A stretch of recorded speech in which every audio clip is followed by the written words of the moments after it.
this one. You teach a course on death. Yeah. Good evening, or afternoon, lovely afternoon. Welcome. First, I want to remind everyone, just to maintain the loveliness of our opening audiology, if you could turn off your cell phones, that would be a great way to begin this ritual event.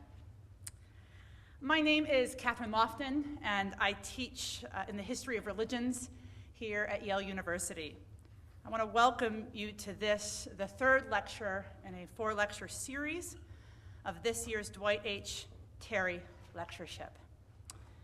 This year's Terry Lectures are being given by Philip Kitcher, currently teaching at Columbia University in their Department of Philosophy, where he holds an appointment as the John Dewey Professor of Philosophy, an auspicious title which, in the opening lecture, Dale Martin pointed out that Dewey himself was the first person to give the lectures in this series.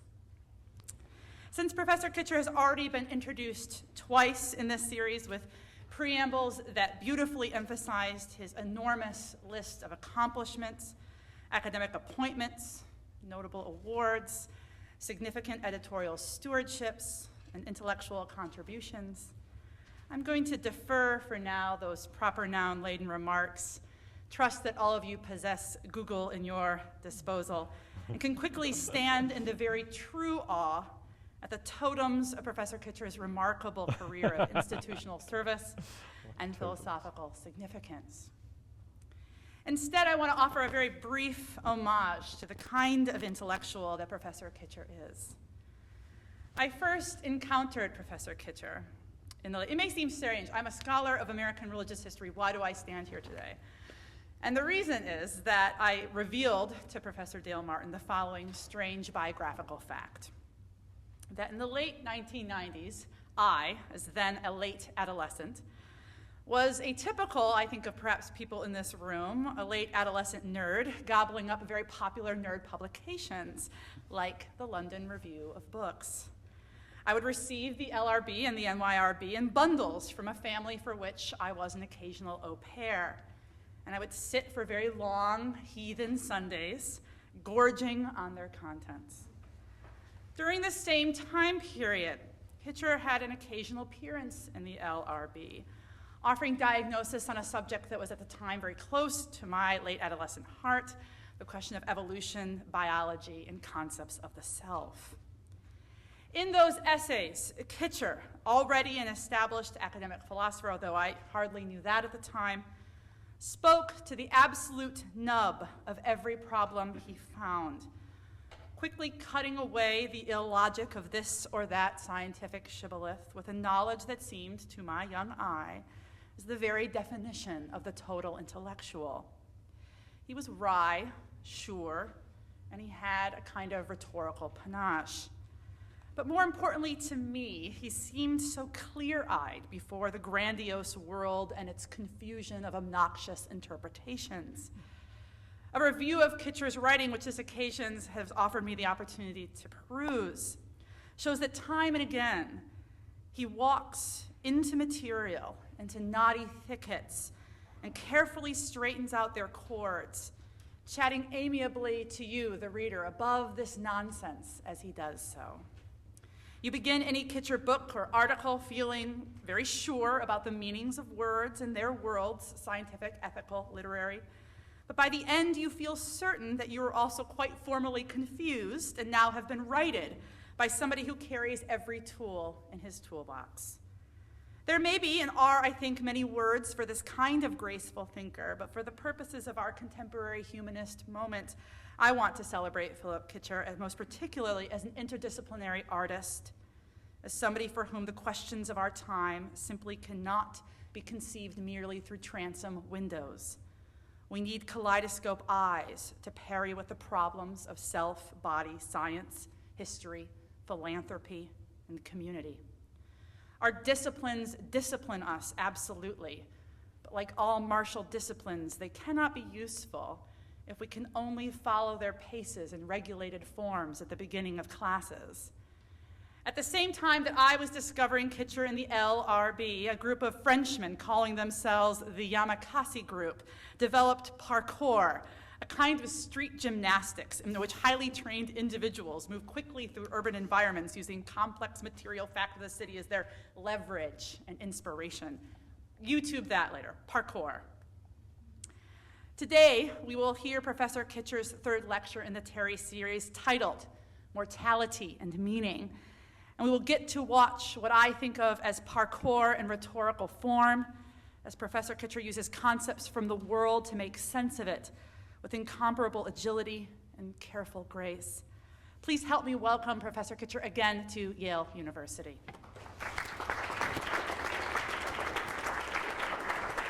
Thank you, that was really lovely. We'll talk over dinner.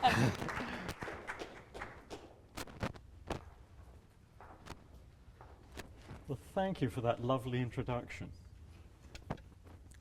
So, in 1868, 2 years after he'd finished the 6 movements originally planned for his German Requiem, Brahms inserted a 7th, a soprano solo, punctuated by muted interjections from the chorus. You just heard that, at least in the background. The text he chose promises consolation. Those who grieve will be comforted. The bereaved will again see those they have lost. Brahms's setting responds to the mourner's sorrow with gestures of exquisite tenderness. Music-loving secularists, however resolute their non-belief, should concede its emotional power. Culturally successful religions are often credited with enabling their followers to understand and to accept the major transitions in human life. They've had plenty of practice, typically centuries or millennia in which they've shaped their rites. Those like Christianity and Islam that promise an eternal continuation to which mundane human life is a prelude seem specially adept at coping with the last transition. Death is supposedly easier for the devout to bear. Part of the relief comes from prospects of personal continuation and hopes for reunion with others who have been loved and lost. Consolation also flows from faith in a link between human individuals and the transcendent, a connection that confers upon each human life an eternal significance. For the non-believer, however, there's no hope of future survival or of reclaiming the dead. Individual human lives are thoroughly finite, their effects evanescent. All human life will eventually cease.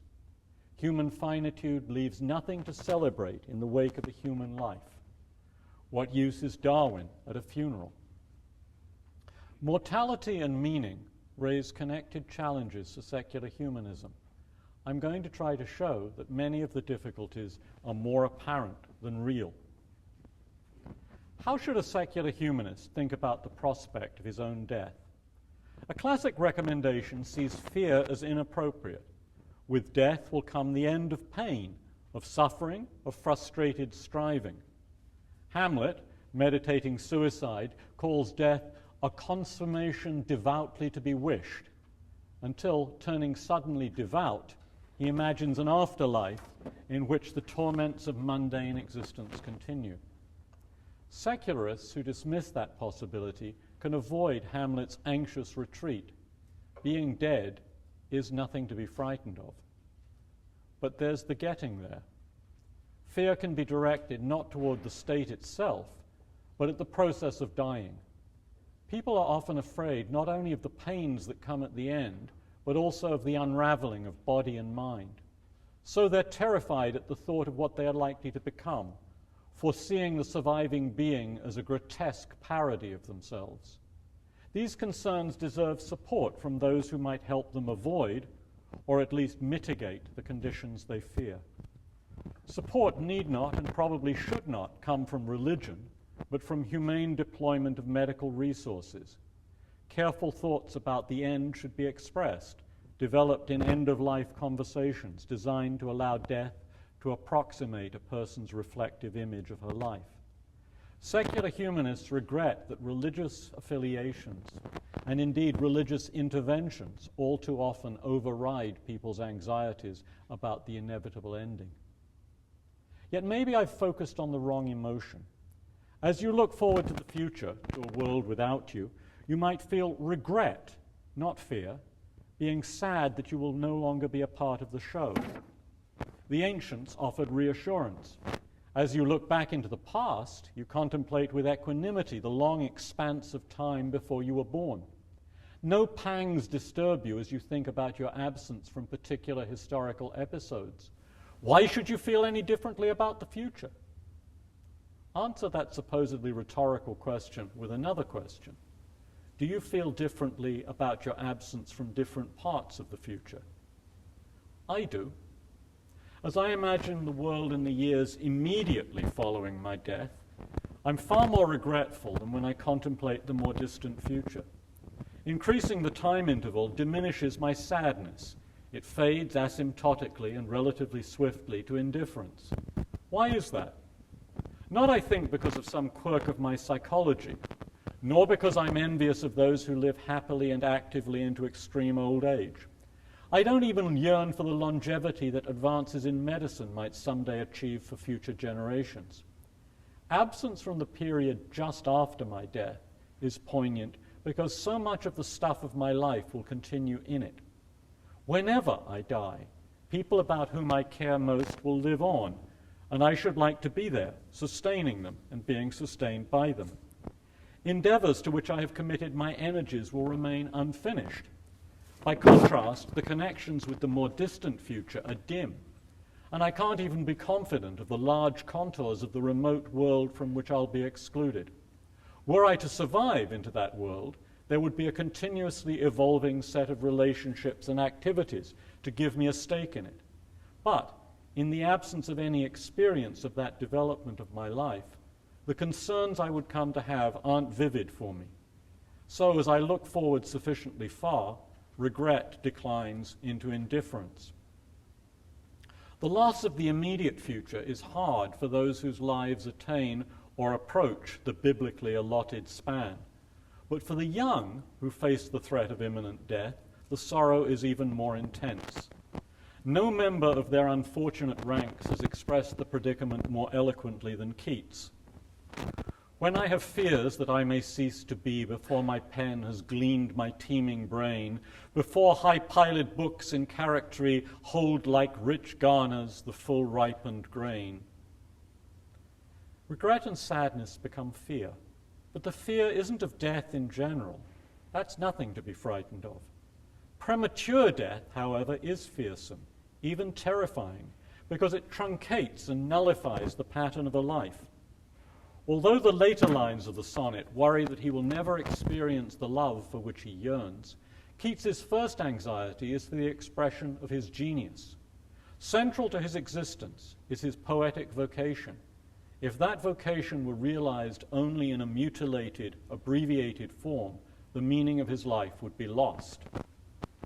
For secular humanism, the genuine problem of death is the problem of premature death. Deaths count as premature when they prevent lives from attaining meaning. The challenges of mortality and meaning connect. But you might think, aren't all deaths premature?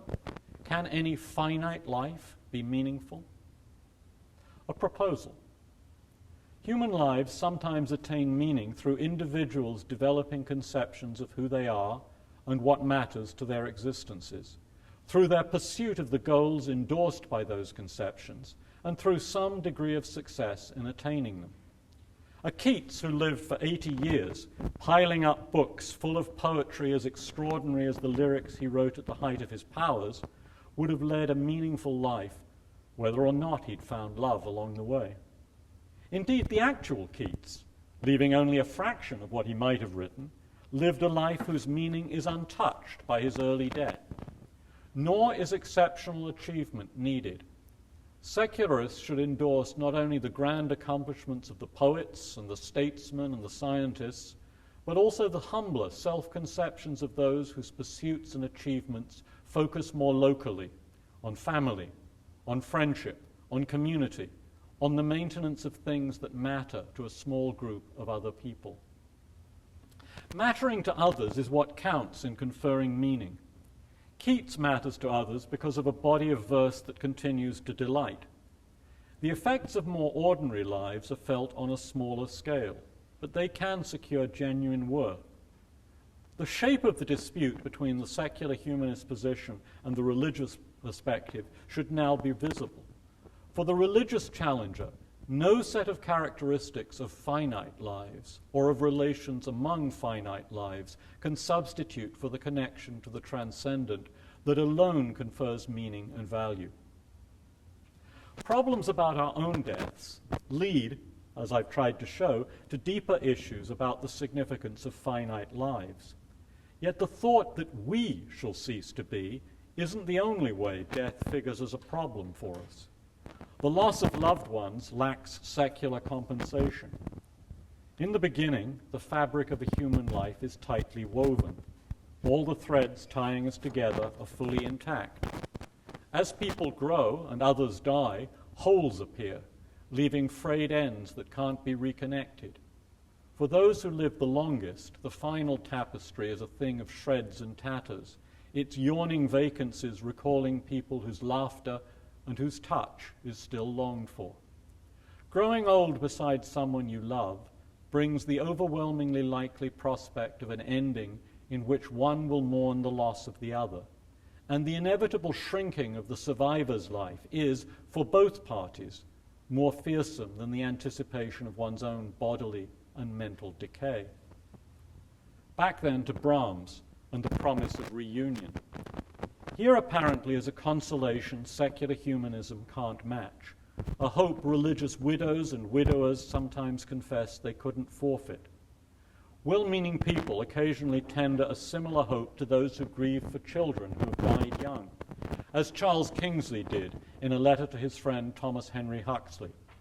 Huxley had lost his beloved first son, Noel, at the age of 4, and Kingsley, the Reverend Charles Kingsley, regretted that the celebrated agnostic couldn't look forward to a reunion with the boy in heaven. Despite his grief, Huxley responded with an unflinching declaration of his resolve to serve truth. Imagine for a moment that Kingsley's vision of the hereafter was correct. Would his promise of a future meeting have provided what his friend so desperately wanted? I don't think so. No such reunion would have extended the threads death had broken. Huxley's life had been interwoven with that of his child. He'd anticipated guiding the boy through his formative years, watching him mature into an adult, gradually fashioning a new, more equal relationship with Noel, looking on as the young man created his own pattern for his life. Parents who have lost their children, lovers who mourn the beloved, people who miss a close friend, want a continuation here and now, not a meeting under very different, dimly imaginable conditions in which two strangers, their lives no longer connected, confront one another. The hole in life's fabric demands immediate repair. My religious challenger is likely to protest that the dismissal of the promised comfort rests on misunderstanding the character of the afterlife, on substituting a crude vision that undermines the real consolation. Yet mistaken as they may be about the glories of the hereafter, the bereaved are surely clear about the aching gap they feel in their lives. Whatever happens in the future, there's a loss in the mundane present. Moreover, purified religion, with its abstract, indescribable transcendent, cannot deliver much reassurance. For Kingsley's hope, or anything similar, to respond in any fashion to the sorrows of the bereaved, it must rest on substantive religious doctrines. The words Brahms set must be heard as importing the everyday implications of Wiedersehen, to see again. Although Christians often express disdain for the material comforts of the paradise the Quran holds out to Muslims, the Islamic vision has the merit of connecting with the desires of the faithful. When religion retreats to confessing that the transcendent is a mystery, only apprehensible through figurative suggestions, its advertised power to bring comfort in the wake of death dissolves. Huxley was right to judge that the crumbs of comfort Kingsley offered depended on swallowing a fiction, on forsaking the devotion to truth. Purified religion does little better with respect to your own death. First, whatever the qualities of the envisaged continuation, present losses remain. Projects, some of them important, are left unfinished. If the compensation offered is a life in which suffering is behind you, in which there's an end to challenges and an end to struggle, the promise has a superficial appeal. But only until you reflect that individual identities are founded in commitments, in goals people struggle to realize. We may envisage a being psychologically continuous with ourselves, no longer invested in anything we have taken to be significant or central, but it's hard to regard that being as anyone we would want to become, or to celebrate its existence as a splendid continuation of our own. Purified religion, with its restrained conception of the transcendent, can't even assume that the survivor will live in a condition of unimaginable bliss. In the end, the familiar thoughts that religion provides responses to problems posed by our mortality, responses greatly superior to anything secular humanism can offer, are distractions. The jibes about Darwin's uselessness at funerals grounded in misunderstanding the human situation. Death should usually be an occasion for sorrow, either on a religious or a secular account. If Brahms's soprano uplifts her hearers for a moment, that's because the music she sings is beautiful, and its sensitivity to the words reminds us vividly of things that are valuable within human life. The real challenge to secularism focuses on meaning and finitude. The problem is not whether secularists can match the religious response to death, but whether they can make adequate sense of life. The question of the good life is the oldest issue of Western philosophy, one that drew the privileged young men of the ancient world to the various philosophical schools. Their mentors instructed them in techniques for living well: learn and practice virtue, be active in political life, cultivate friendships, pursue knowledge for its own sake, limit pleasures to those maintaining psychological equilibrium, and so forth. Contemporary judgment might expand the catalogue and undo the distortions imposed by conceiving the good life as only possible for a privileged elite. After the fall of Rome, however, the old philosophical question lapsed in the intellectual culture of the West, for it seemed to have received a definitive solution. The Christian churches declared that the valuable life is one centered on obedience to God's commandments and rewarded by an eternal continuation. The finite span of earthly life is only a prelude. Its worth determined by whether it fits us for eternity. The Enlightenment revived interest in the ancient problem. Secular thinkers endorsed the importance of many of the qualities highlighted in the classical tradition. Reacting to a prominent feature of the religious conception of the meaningful life, the outside imposition of meaning on the individual, some thinkers, Kant, Humboldt, and Mill, notable among them, emphasized the importance of autonomy.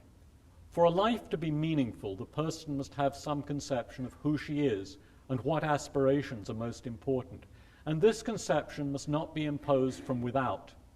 In Mill's classic formulation, the highest form of freedom is to pursue one's own good in one's own way. Each meaningful life is distinguished by a theme, a conception of the self, and a concomitant identification of the goals it's most important to pursue. That theme should be autonomously chosen by the person whose life it is. But we shouldn't overinterpret the talk of themes and autonomous choice. Meaningful lives aren't restricted to the privileged few, to an elite of the high-minded. It's wrong to suppose that there has to be a transformative event, an epiphany around 16, say, when a condition of detached freedom permits the review of a large range of options and identification with exactly one of them, in a commitment never to be amended or revoked. Someone's life theme may not be formulated explicitly, unless or until a questioner inquires what matters most to her.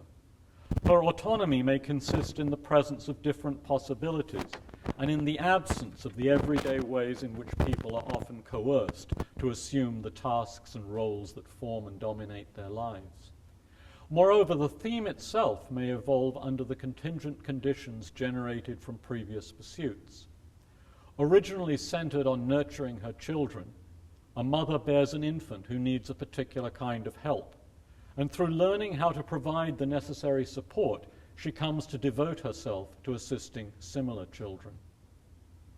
Are there further constraints on life themes beyond the requirement of autonomous choice? The Enlightenment thinkers believed there were, casting the classical emphasis on virtue as the demand that themes be ethically permissible. Mill limits his fundamental form of freedom. One person's choices and pursuits of his own good mustn't interfere with the kindred choices and pursuits of others. That constraint should be accepted, but it's too weak. Many projects posing no threat to the life patterns and the lives of others would be insignificant and worthless. Imagine, for example, an asocial solitary retreating to some remote place and passing his days in counting the blades of grass in his vicinity. Lives like that are wasted. So too, as I'll contend later, are others, all too common in the affluent world, in which people center their lives on the pursuit of material possessions, their self-conception summed up in a bumper sticker: he who dies with the most toys wins. Lives matter when they touch others. The impress of the ethical project should be felt more definitely in the individual's choice of self-conception. The problem of limited responsiveness was and remains the center of ethical practice, and individual lives gain meaning through their own contributions to solving that problem, through actions prompted by recognizing what other people want or need and attempting to provide the things required. Ethical values, I suggested last Thursday, are social creations worked out collectively to address a basic problem of the human situation. The meanings of lives are individual creations, products of people's autonomous choices, but framed always by the core ethical ideal of other-directedness. Is there then no place for the meaningful life founded on the development of special talent, of genius that dedicates itself to self-expression? Indeed, there is. For the demand for other-directedness is met if talent and expressed genius are to be worthy of the names.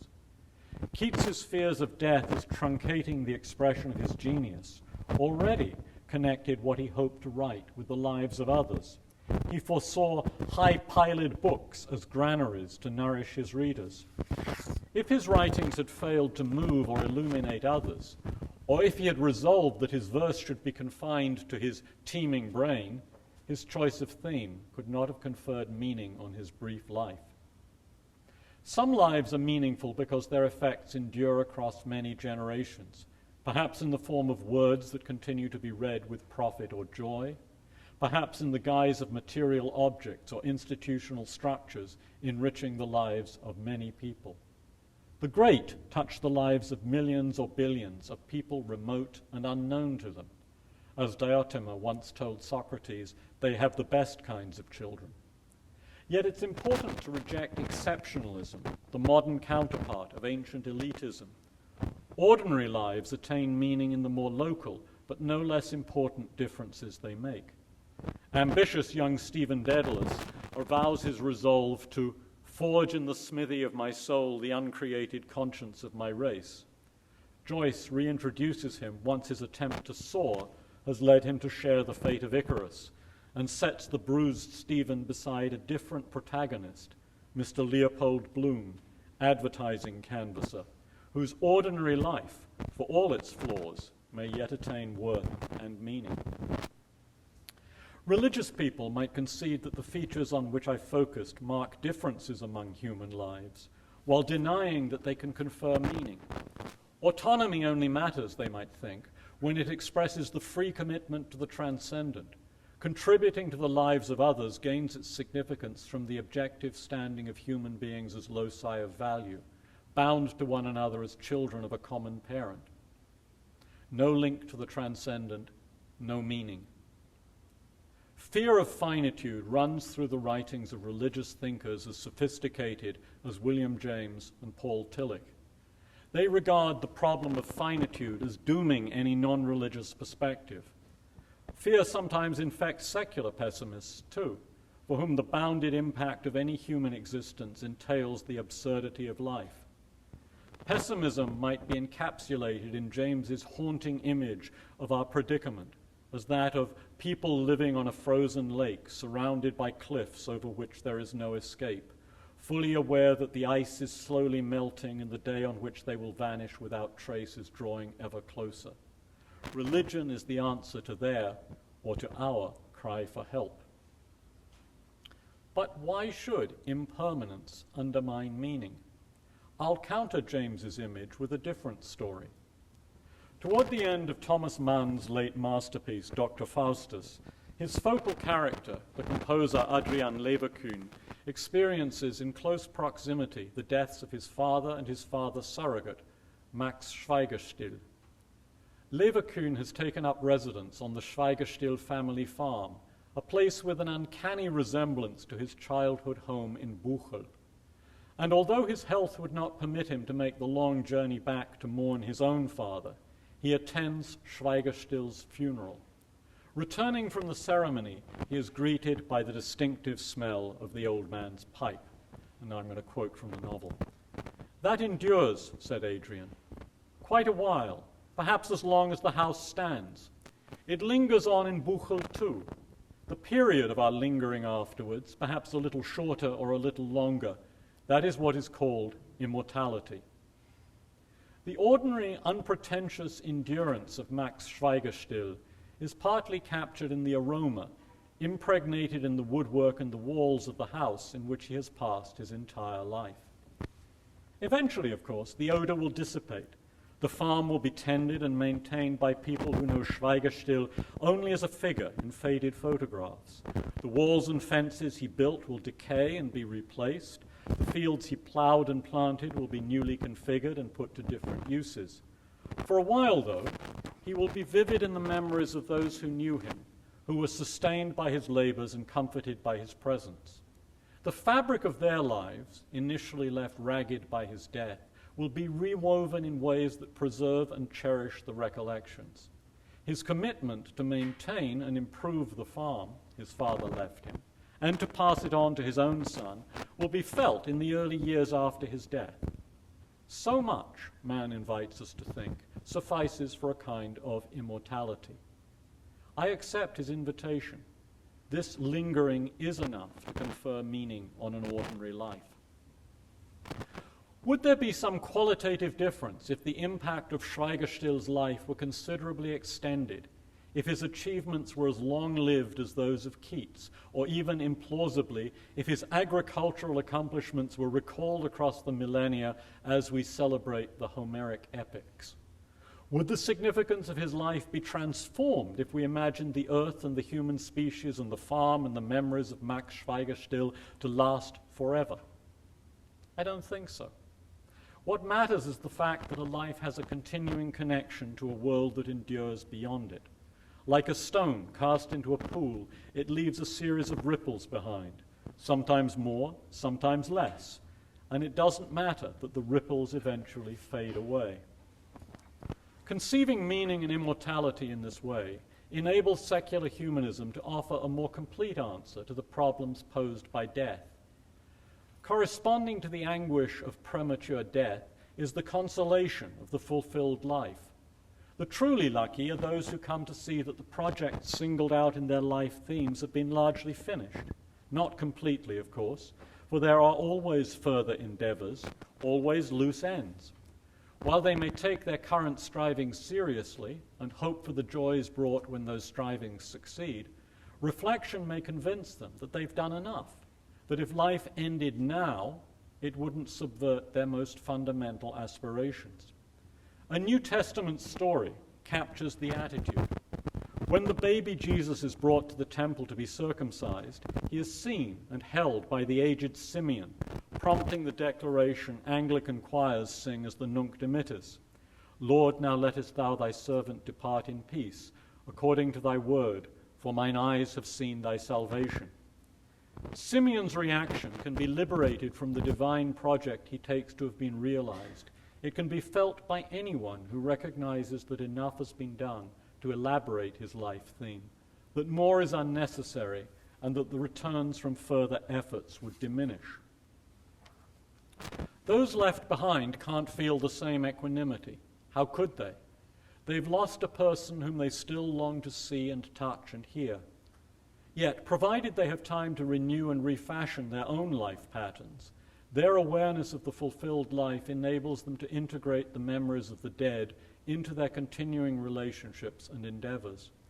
Eventually, other people will occupy the spaces originally left achingly blank. Nor will the new loves constitute a betrayal, for they'll be recognized as shaped by memories of those once mourned. The dead may be regarded with joyful gratitude, even with something akin to reverence. Perhaps the source of insistence on overcoming finitude is an argument. My life could only attain meaning from its effect on other lives if those other lives themselves were meaningful. So there begins a regress. The other lives would obtain their meaning from their impact on yet further lives, whose meaningfulness would depend on their effects on yet more remote people, and so on and on. But the sequence can't proceed indefinitely. Human life will eventually cease, and all James's ice dwellers will be drowned. There must be some last member of the chain. Since this person can have no impact on some subsequent meaningful life, her life is deprived of meaning. Lack of meaning now seeps backward through the entire sequence. Because those in the n+1st place don't enjoy meaningful lives, the people at the nth stage don't have effects on meaningful lives, and hence their lives are devoid of meaning. But to state the argument explicitly makes it evident how to resist it. The picture of something acquiring meaning through relationship to something else that already has meaning is doomed from the start, especially if the somethings are qualitatively equivalent. But meaning lies in the relationship itself. One life may be meaningful through its effects on others, effects that contribute to the possibility of the lives affected developing meaningfully, even though contingent factors subvert that development. Schweigerstill's life would remain meaningful, even if the fortunes of family and farm gradually declined across the subsequent generations, even if the property were eventually sold and the descendants scattered in a very different society. Nothing endures forever, but lives centered on extending the existence of something people treasure are not automatically deprived of meaning by the fact of impermanence. Purified religion sets against this image of meaningful lives with local, short-lived effects an ostensibly grander perspective. Independent of human aspirations, there's some eternal goal, and the meaning of individual lives stems from their acquiescence in the goal and the necessarily infinitesimal contributions people make to it. Transcending finitude is purchased at the cost of autonomy. Mill's fundamental freedom, the choice of one's own good, is subordinated to a cosmic enterprise beyond human understanding. Our autonomy is reduced to acceptance of a remote venture in which we play bit parts without knowing how our doings contribute. How our condition of alienated labor confers meaning on what we do is a mystery. Worse, the ordinary things that matter to people, the stuff of meaningful lives, don't receive their value from any human concerns. Relations to the lives of others are not significant because extending and expanding responsiveness is at the heart of the ethical project. Rather, acts of caring, nurturing, sustaining, and protecting achieve their special status from the terms of the cosmic enterprise. The yearning to transcend human finitude ends by restricting autonomy and estranging what is most centrally human. Meaningful lives do require a connection to something larger, but not to anything eternal or cosmic. Humanism affirms both the potential meaningfulness of our deeds and the finite character of their impact, endorsing the local immortality recalled by man's protagonist. Humanism, I think, can only be secular. Once they're clearly in view, the intellectual problems posed to secular humanism by mortality and meaning can be resolved. But practical difficulties remain. Many, surely most, human lives don't go well.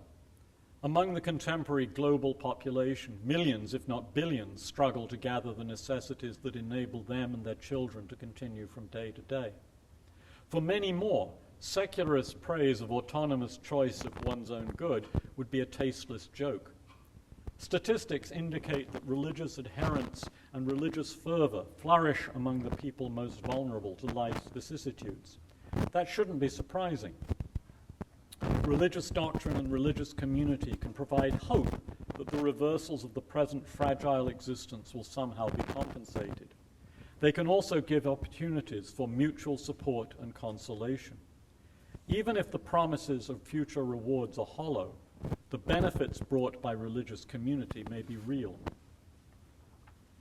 Because substantive religious doctrines often retain the prejudices inscribed by the supposed ethical authorities of the tradition, for example, in their views of the roles appropriate for women, they can intensify the confinement of autonomy and erect further barriers to living a meaningful life.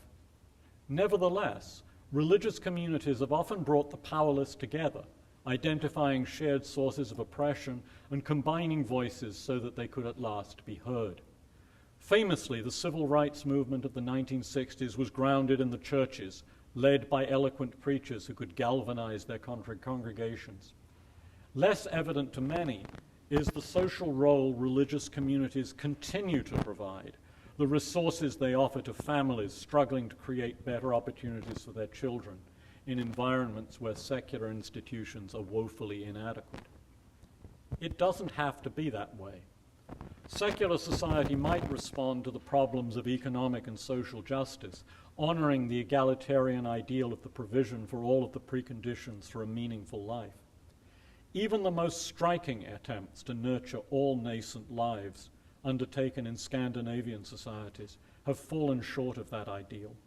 The lapses of other affluent societies in Northern Europe or in Japan, in Canada, Australia, Britain, and the United States are successively more glaring, signifying at the latter end of the continuum a willingness to treat many lives as effectively disposable. On a global scale, the predicament is even worse. Central to my secular humanism is a commitment to socio-economic justice across the human species. Beyond declaring abstract rights, we should demand that the world's resources be shared so as to allow to all people the opportunity for a meaningful life. However thorough the dedication to egalitarian ideals, there will always be lives that do not go well, disrupted by contingencies beyond prediction or control. There will be no utopia in which all people enjoy the good life to which the aristocrats of the ancient world aspired. But we can try to decrease the frequency at which lives fall short. When they go awry, there should be efforts at rescue, support for the person's search for a new direction. If the efforts fail, that is a genuine loss, not to be glossed over with false promises of some future compensation. This is the only life the person has. We should be committed to salvage, not to salvation. Literalist religions often do better, far better than secular institutions in responding to the conditions that doom many people to lives marked by insecurity and confined to narrow horizons. But their efforts are compromised by supposing present failures to be redeemed in the hereafter, by affirming doctrines tainted by traditional prejudices, and by commitments to exclusivity that lead to interfaith conflict and perpetuation of the material and social miseries they endeavor to remedy. Religions that purify the pertinent elements, abandoning any literal commitment to immortality and the traditional divisive prejudices, do even better. Secular humanists should see them as allies, even as leaders in an ethically fundamental enterprise. Thinking of religions and religious communities as only directed toward the plight of the needy and oppressed misses an important dimension of the work they do. Connection to others is, I propose, central to the meaningful life, but I've emphasized the simplest form of connection, pairwise relations between individuals. Most meaningful lives exhibit a more complex structure of affiliations. Engaging with many others in joint projects and sharing common purposes is often central to people's life's themes. It's important to them to participate in common endeavors, that the endeavors proceed through mutual responsiveness, and that they themselves contribute to the eventual outcome. Today, most of us belong to societies in which the web of associations is not simply given, as it was for our Paleolithic ancestors or for the closely knit villages of the pre-industrial world. Contemporary people must seek community. Religious institutions are often the only places in which they find it. Communities of believers connect their members, providing a sense of belonging and of being together with others, of sharing problems and of working cooperatively to find solutions. Religious involvement doesn't merely provide occasions for talk about important issues, although that itself is valuable, but also for conjoint action. Sharing a religion, whether literalistic or purified, can foster agreement on goals, not necessarily focused on the liberation or socio-economic progress of the faithful.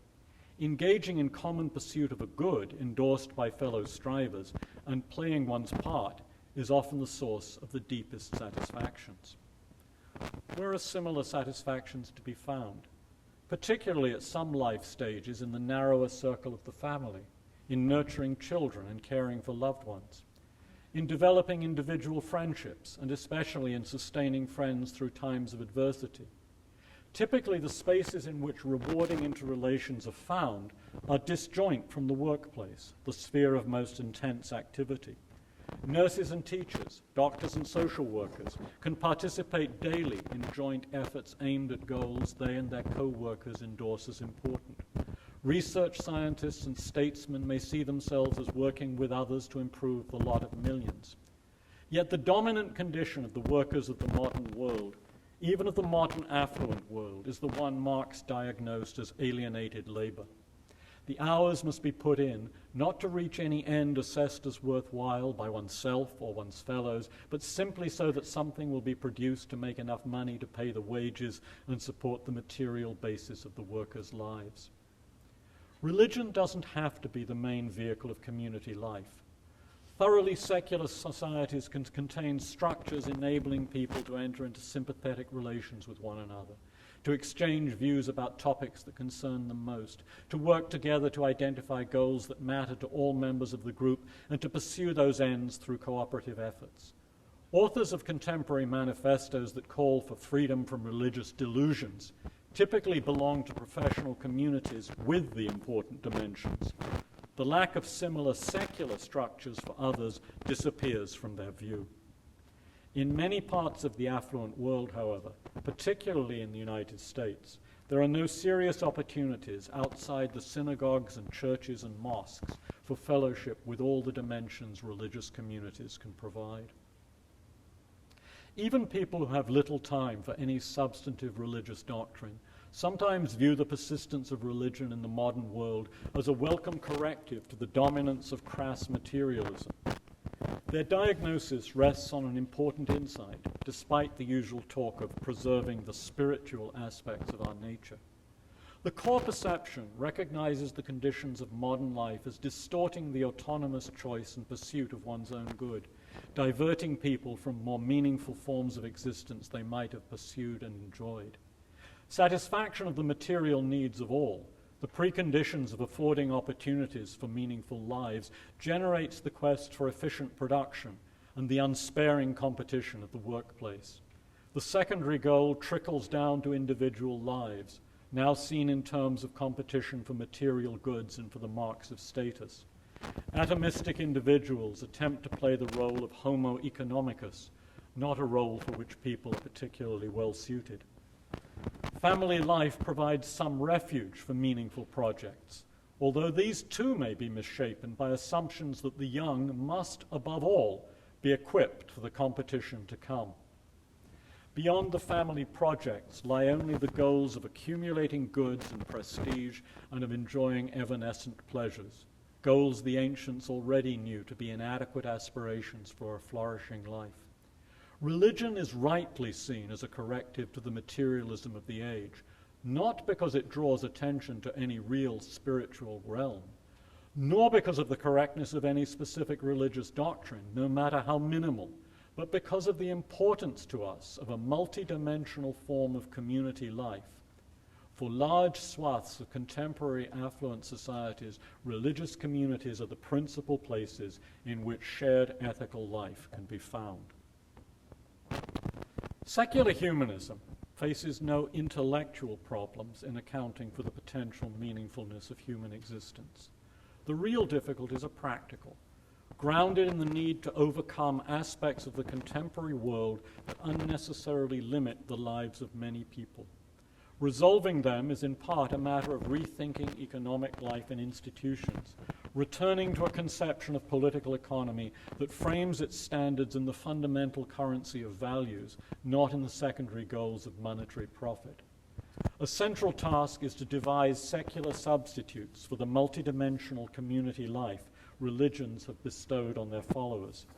Attempts to solve that problem may seek inspiration in the successful strategies of the world's religions, as the most prominent ventures in fashioning secular community, Unitarian churches, societies for ethical culture, and Jewish community centers have all done. If the initial results seem pallid imitations of the religious prototypes, lacking the powerful rites with their resonant words and uplifting music, it's worth recalling that the religions have had centuries of practice. Secular humanists should remember that experiments require time to make them work, and they should pursue the important practical goal with perseverance and patience. Thank you.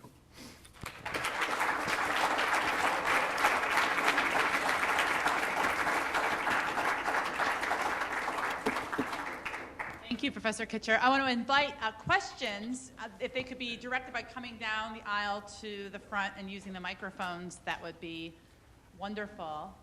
I'll just open with one. I love their line about that secular humanism has no ethical problems or intellectual problems. It's practical problems. And your entire talk, I was thinking a lot the whole time about Latter-day Saints, for whom the concept of celestial marriage was so central to initially bringing people into the religion. You'd be married in perpetuity. But one of the key elements of the religion, indeed to this day, when you see sociological studies of Mormons, they speak about how it's not that I will be rewarded with being with these people for the rest of life in some ideal state. It's that I will get to continue the relational work that brings me such great spiritual pleasure in the next life with this person, so that the work continues in the world beyond. Mm-hmm. So I guess I wanted to think with you as you ended the talk, inviting us to think about the formation of new kinds of secular institutions. And I guess I wanted you to think aloud about what you have in mind for those kinds of alternative spaces where multidimensional relational life can be fostered without an imperative of perpetuity. What do you, when you think of that, what are the ones that come to mind for you? What are the spaces that come to mind? Given that you did say at the end, this will take time, it's experimental, force nothing. Yeah, I mean, look, as somebody who comes out of a religious childhood, I am struck whenever I go into the existing kinds of cultural spaces in which humanist groups or self-styled Unitarian groups try to come together and sort of focus themselves on some sort of joint endeavor, some joint project, and try to construct ways in which this will be conveyed and made meaningful in their borrowings from if not the words, the structures of the religious rites. And it seems to me that one thing that is difficult really to convey here is the importance of what I called the kind of immortality that Thomas Mann allows you. The importance of the image of your life as having these reverberations that go on, even though they cease. And I think actually overcoming that argument about the importance of an infinite sequence of activities is a crucial step in finding ways to structure this kind of joint focus on ethical activity so that it will work, as it were, more meaningfully. I don't know whether you've ever been to the Society for Ethical Culture or to a Unitarian ceremony. I mean, it looks just frankly imitative. And when you see it as imitative, you see it automatically as giving up something that richer religious conceptions can offer.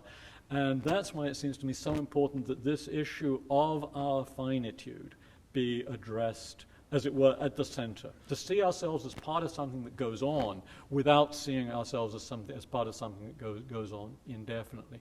We need, in a sense, a way of finding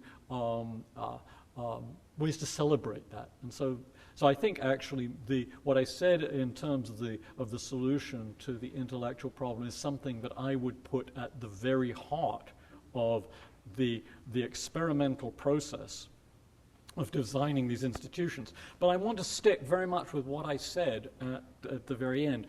You know, Rome wasn't built in a day, and the rites that are so powerful in various religions are you know, they are the result of, you know, generations, it seems to me, of fine-tuning. And it will take, I think, humanist culture a long time to work out the exact ways in which to make this message of the importance to one another of relatedness, and of knowing that relatedness eventually dissipates, and seeing that as something to be celebrated and understood, and not to mourn the fact that there isn't the indefinite continuation. Thank you.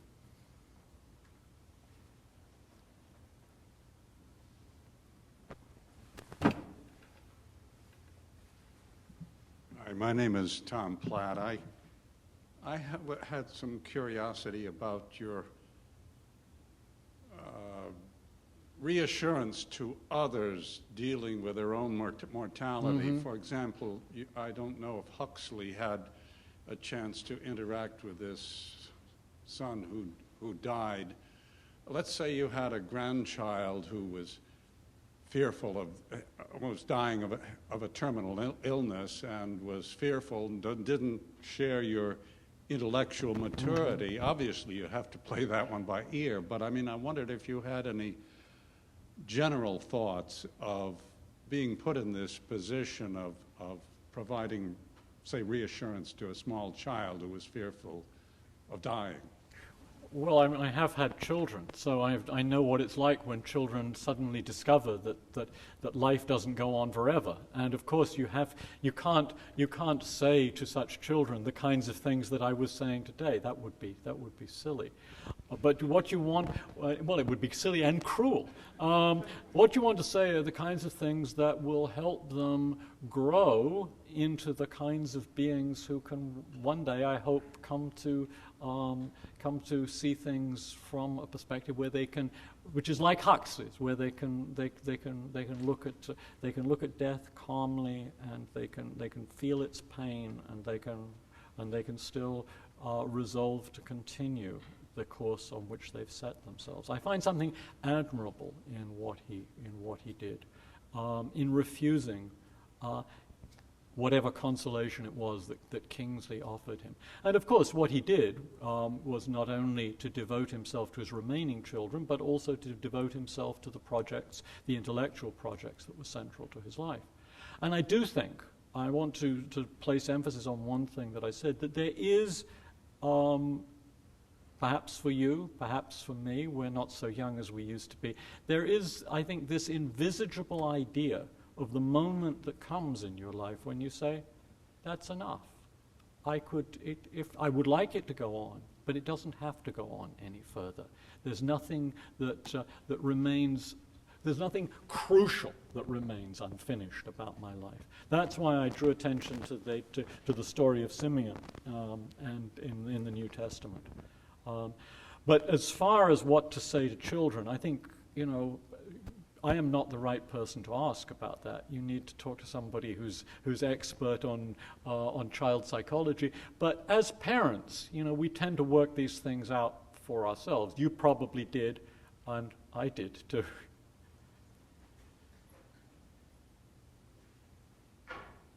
Hello. That's on. Richard Prum. Yeah. I wonder if you could refocus or gather together the comments you made about autonomy and its role in the production of meaning, because it appeared in lots of places, but not as a central focus. Right.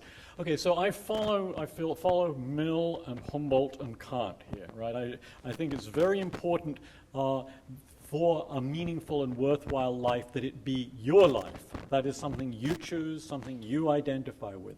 So I think that the preconditions for a meaningful life are that you don't get coerced into, even subtly coerced, into taking on some particular role that your society thinks is the fitting one for you to play.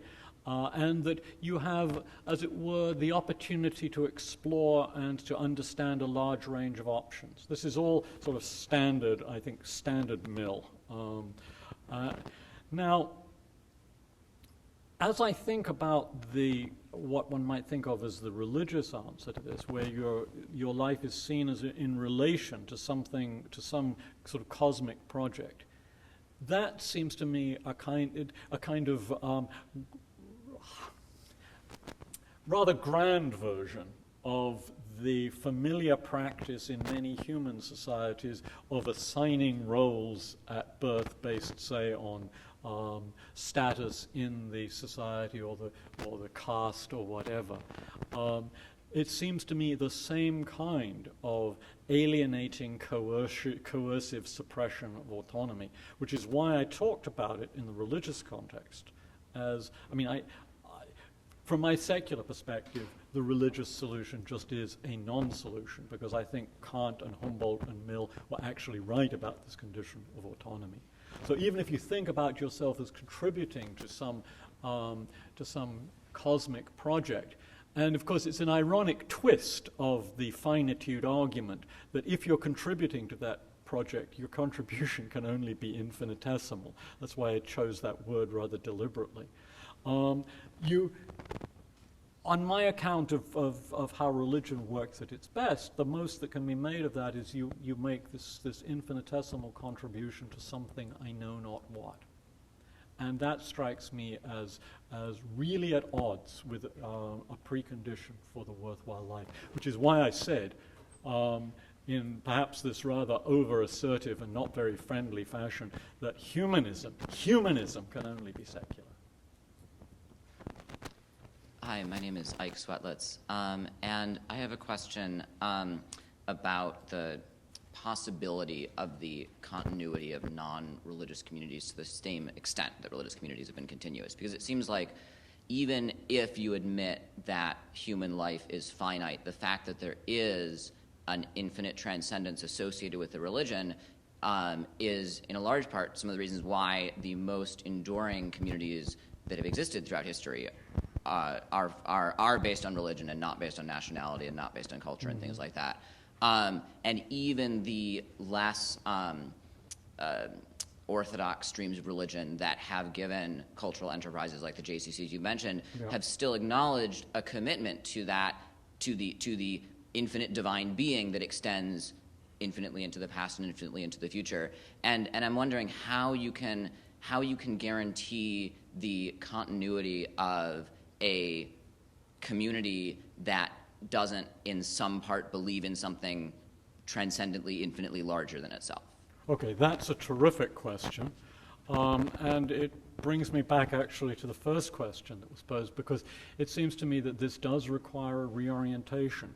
I think you think of community as founded on, as religious community as founded on something that endures indefinitely and is always there and is always larger than me. And I want to replace that with the idea of community as larger than the individual, larger than even than the social group that is brought together in this community, but not permanent.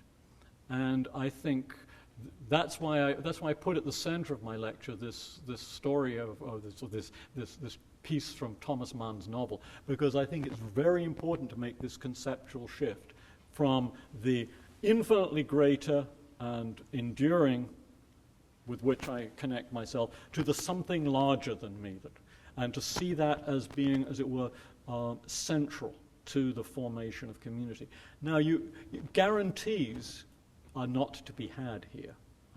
I don't believe in guarantees, and I don't even believe in guarantees for your religious communities.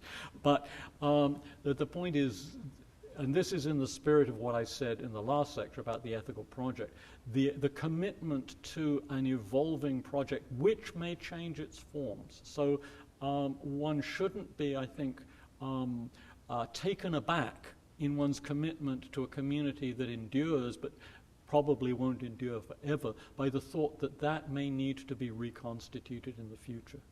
That that's all part of the human project, and that also has to be woven in.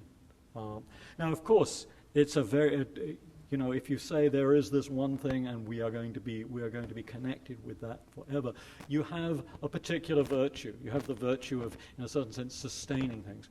But the corresponding vice is that there may be moments when these communities and societies need reorganization, when, for the development of the value of human lives, it would actually be better that they were reorganized. And I think that the apparent gain in stability is offset, perhaps, by a threat of rigidity. So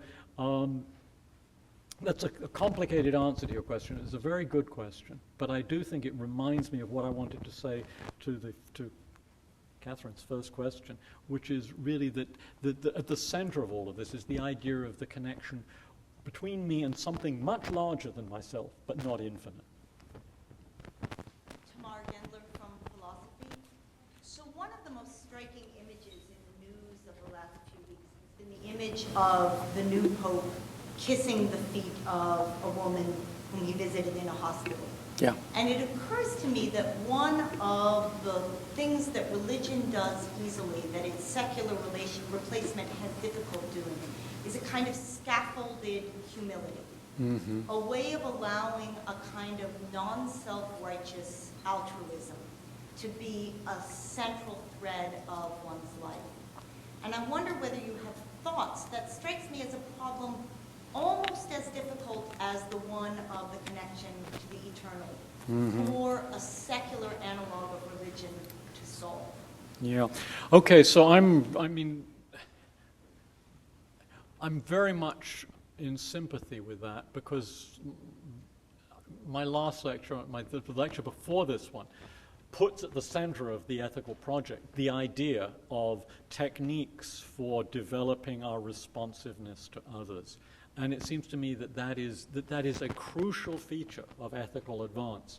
And not just our responsiveness to others, but the willingness of others to accept that mm-hmm. responsiveness as legitimate and non-legitimate.